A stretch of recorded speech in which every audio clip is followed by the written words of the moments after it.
नमस्कार, सुमन समाचार में आपका स्वागत है। आज हम लाए हैं ज्ञानवर्धक जानकारी। क्या है ज्ञानवर्धक जानकारी? कास्ट सेंसस क्या है?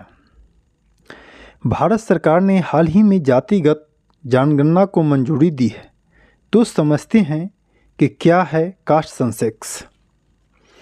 जातिगत जनगणना में देश के विभिन्न जातियों की गिनती करने के साथ साथ उनकी सामाजिक आर्थिक स्थिति का डेटा एकत्र किया जाना है, जैसे आय, एजुकेशन, रोजगार और रहन सहन के हालात।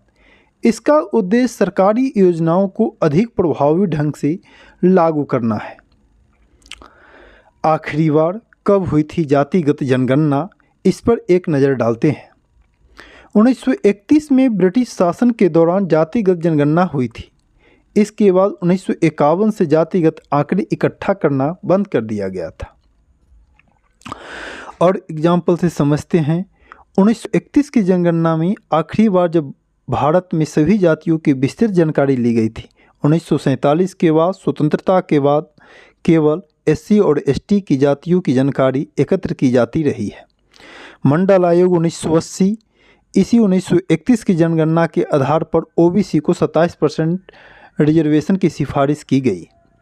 जाति जनगणना के विरुद्ध तर्क: डेटा जटिलता, हजारों उपजातियों को वर्गीकृत करना एक मुश्किल काम है। इसका राजनीतिक दुरुपयोग भी हो सकता है, वोट बैंक की राजनीति को भी बढ़ावा मिल सकता है। इसका संभावित परिणाम है नीतियों में सुधार।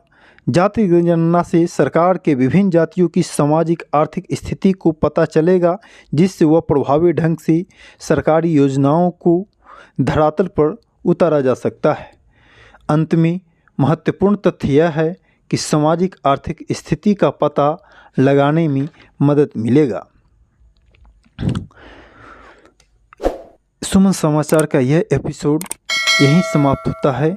यदि हमारी खबरें पसंद आई होगी तो हमारे चैनल को लाइक करें, सब्सक्राइब करें और बेल आइकन को दबाना न भूलें। तब तक के लिए नमस्कार।